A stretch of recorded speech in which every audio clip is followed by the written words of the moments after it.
जो भर्ती आने की बात थी उसको लेकर सरकार में क्या चल रहा है। 24 दिसंबर को आप तमाम अभ्यर्थी जयपुर में इकट्ठे होते हो, इकट्ठे होकर आपने आपने हमें याद किया, हम आपके बीच में आए और हमने मिलजुल कर एक प्रयास शुरू किया। उस दिन माननीय मुख्यमंत्री जी के निवास पर ज्ञापन दिया जिसका रिप्लाई भी आप तक पहुंचा है। उसी दिन बीजेपी कार्यालय में भी हमने ज्ञापन दिया और उस दिन जो ये भाग दौड़ है वो हमने संभाली और एक पत्र लेखन अभियान के माध्यम से आपने जिन जिन का नाम लिया तमाम जो बीजेपी के और जो कांग्रेस के बड़े नेता है उनसे हमने संपर्क किया। आज माननीय मुख्यमंत्री जी को भी ये बात अवगत है, माननीय शिक्षा मंत्री जी से भी हम 2 से 3 बार मिले हैं और शासन सचिव जी को भी ये बात अवगत है। आज कोई ये नहीं कह सकता कि कंप्यूटर अनुदेशक में क्या चल रहा है। इस भर्ती का पूरा इतिहास संबंधित अभ्यर्थियों को पता है। वर्तमान में इस वीडियो के माध्यम से आपके तमाम जो सवाल है उनका मैं जवाब देने का प्रयास करूंगा। साथ में मैंने एक ट्वीट किया था, उस ट्वीट को कई साथी तो पॉजिटिव वे में ले रहे हैं और कई साथी नेगेटिव वे में ले रहे हैं। उसका क्या मतलब था वो भी मैं आपके बीच में शेयर करूंगा। देखिए, सरकार ने ये मंशा बनाई थी कि कर्मचारी चयन बोर्ड का कैलेंडर भी हमारे सामने था और आरपीएससी का कैलेंडर भी हमारे सामने था। दोनों कैलेंडर देखने के बाद में चूंकि ये पॉसिबल नहीं था कि 2025 में कंप्यूटर से संबंधित कोई एग्जाम करवा पाएंगे या यूं कहूं कि कंप्यूटर अनुदेशक की कोई एग्जाम पॉसिबल होगी, ये बात शुरू में ही क्लियर थी और ये उच्च स्तर पर भी ये बात क्लियर थी। इसी को देखते हुए वो जो अनुबंध पर आदेश था वो आदेश हमारे सामने आया कि हम एग्जाम परमानेंट इस समय नहीं करवा पाएंगे, इसलिए हम सामान्य शिक्षा विभाग हो या फिर जो वरिष्ठ कंप्यूटर अनुदेशक हो या बेसिक कंप्यूटर अनुदेशक हो उसको हम केवल ठेके पर करवाएंगे। लेकिन ये आप लोगों की बदौलत था कि हम सब ने मिलकर एक सही दिशा में, सही रणनीति के तहत एक सही टाइम पे प्रयास किया और सही जगह हमने प्रयास किया। उसका परिणाम ये हुआ कि सरकार इस बात से सहमत हुई कि बेसिक कंप्यूटर अनुदेशक की जो भर्ती है वो तो हम इस समय नियमित निकाल रहे हैं और जो वरिष्ठ कंप्यूटर अनुदेशक के जो आदेश था उसको अभी वो भी वर्तमान के हिसाब से हम इसको होल्ड कर रहे हैं। होल्ड का मतलब यह है कि अब तक ये ठेके वाला आदेश आपको जो धरातल पर दिख जाता, विज्ञप्ति जारी हो जाती, लेकिन वो विज्ञप्ति जारी नहीं हुई है, उसको रोक लिया गया। आदेश अभी तक वापस नहीं हुआ है। भविष्य का मैं कुछ नहीं कहूंगा, अगर मान लो हमारे सामने आता है तो आप में हिम्मत होनी चाहिए कि भैया हम डटकर वापस लड़ेंगे। अभी के लिए वो रुक गया है, लेकिन वो अगर आप ये कहो कि ऑफिशियली दिखाओ कि आदेश निरस्त हो गया तो नहीं हुआ भाई। मैं मेरा प्रयास कर रहा हूँ, आप अपना प्रयास कीजिएगा। मुझे जो मेरी जो वार्ता हुई है उसमें जो मेरे तक जो जवाब मिला है मुझे ये मिला है कि उस आदेश को तुमने होल्ड करवा दिया और चूंकि संस्कृत शिक्षा विभाग की अभ्यर्थना कर्मचारी चयन बोर्ड पहुंच गई है और इस अभ्यर्थना को पहुंचाने में भी मैंने जितना प्रयास करना था वो प्रयास किया है और लगातार शिक्षा संकुल में जाकर इस काम को भी करवाने में साथियों हम सफल हुए हैं। अब आपको ये बात तो एक्सेप्ट करनी पड़ेगी कि भैया संस्कृत शिक्षा विभाग की जो बेसिक कंप्यूटर अनुदेशक की भर्ती है वो 100% आएगी, इसमें तो किसी को कोई डाउट नहीं होना चाहिए और ये तो अभ्यर्थना भी पहुंच गई।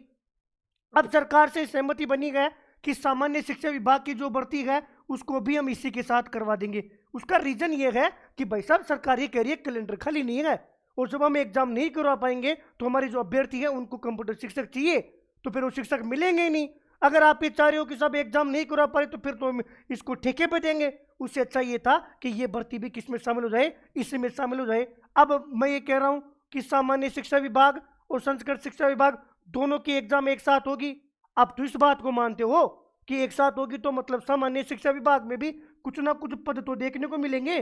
भैया कितने पद देखने को मिलेंगे, ये लेटर शिक्षा विभाग को भेजा हुआ है कर्मचारी चयन बोर्ड के द्वारा भी, आरएसएसबी के द्वारा भी और सरकार के द्वारा भी शिक्षा विभाग को भेजा गया है। अब चूंकि शिक्षा विभाग के तमाम अधिकारी इस समय विधानसभा सत्र में कार्यरत है, उसमें बिजी है, तभी तो मैंने कहा कि अभी विधानसभा सत्र पूरा होगा तो मार्च में हम पुनः प्रयास करेंगे कि ये सामान्य शिक्षा विभाग में जो पद है वो ज़्यादा से ज़्यादा पद हमें मिल सके ताकि दोनों को मिलाकर एक अच्छी भर्ती देखने को मिले। यानी कि यहाँ तक का ये तो इतना बात तो समझ में आ रहा है कि सामान्य शिक्षा विभाग और संस्कृत शिक्षा विभाग को मिलाकर भर्ती तो आएगी, कितने पदों पर आएगी नहीं पता भाई। संस्कृत शिक्षा विभाग के जो पद है वो तो आप लोगों को पता है, लेकिन सामान्य में कितने पदों पर उस लेटर में रिप्लाई आता है वो गर्भ में है। एक बात तो ये यानी कि भर्ती आना तय है और ये भी तय है कि 2025 में इसकी एग्जाम की संभावना दूर दूर तक नजर नहीं आ रही है। यानी कि 2025 में दोनों को मिलाकर अच्छे पदों पर आपको भर्ती देखने को मिल जाएगी। उसकी एग्जाम 26 में यानी कि कर्मचारी चयन बोर्ड पर डिपेंड होगा कि कर्मचारी चयन बोर्ड का कैलेंडर कब खाली है उसमें ये एग्जाम होगा। 25 में इसका एग्जाम मुझे नहीं लग रहा कि दूर दूर तक होगा, दोनों का एग्जाम साथ होगा। जब आप इसको मानकर बैठे हुए हो तो फिर दोनों को इंक्लूड करके आप देख लीजिए। भर्ती आना तय है। कब? कि 1 दिन 2 दिन 1 घंटा 2 घंटा नहीं बता सकते भाई। लेटर गया हुआ है, इस पर काम करेंगे। हो सकता है महीना 2 महीना 3 महीना और लग जाए। भैया कोचिंग वाले तो स्पीड से वीडियो बना रहे, भाई सबको अधिकार है। मैं तो, मेरा काम सूचना देना है, मेरा काम किसी को रोकना नहीं है।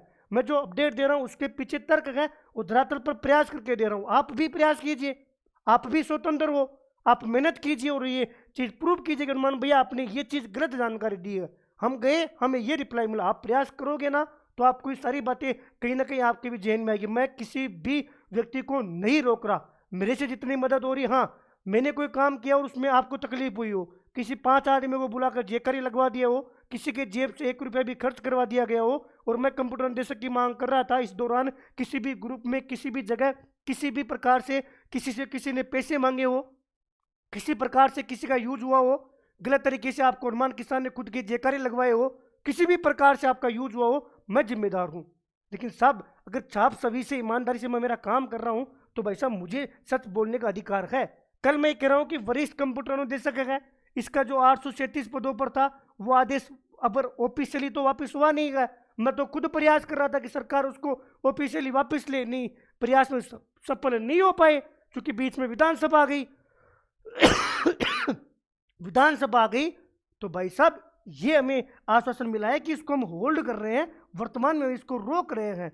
भविष्य में क्या होगा वो आगे देखेंगे। फिर तुम में भी तो हिम्मत होनी चाहिए, हम साथ हैं। अगर सरकार इस आदेश को वापस धरातल पर उतारती है तो मिलकर लड़ेंगे।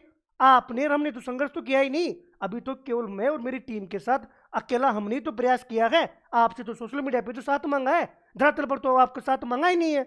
मैंने शुरू में भी कहा था, जब आप शुरू में जब आवाज बुलंद कर रहे थे कि सिर्फ 1 दिन बुलाऊंगा, वो 1 दिन अभी आया नहीं है।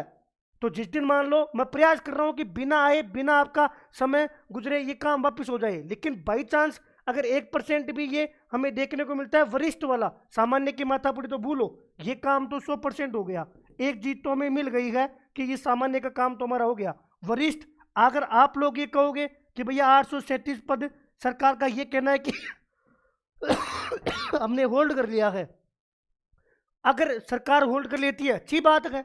1% अगर इसको कोई ठेके पर विज्ञप्ति जारी हो जाती है तो आप में दम होना चाहिए, मैं आपके साथ हूं। आप 1% मेहनत करोगे, मैं 100% मेहनत करूंगा, मिलकर इसको लड़ेंगे। और अगर सरकार होल्ड ही रखती है तो अच्छी बात है।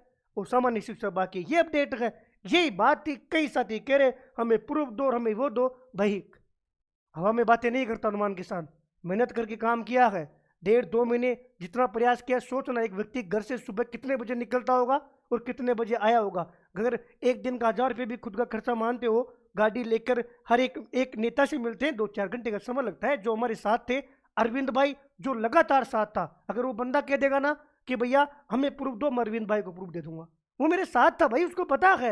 मैं दूर से कभी कभी बार भूपेंद्र भाई हमारे साथ आता था, उसको मैं हर चीज़ का जवाब दे दूंगा। उसके अलावा विशाल भैया भी हमारे साथ आते थे, उनको मैं जवाब दे दूँ। बाकी लोग तुम सोशल मीडिया पे एक स्पेस करो और नेगेटिव लोगों को जोड़ो और तुम कहो कि भैया किस किस अधिकारी ने क्या बोला और मैं आके बोल दूं। ये भाई साहब नवाचार है, लोकतंत्र है, और वो जमाना नहीं है, कलयुग चल रहा है ना। और मैं किसी भी प्रकार से किसी भी तरीके से नेगेटिव पसंद नहीं करता, और मैं कोशिश ये करता हूँ कि मेरे से जितनी मदद हो मैं मदद करूँ अच्छाई के लिए।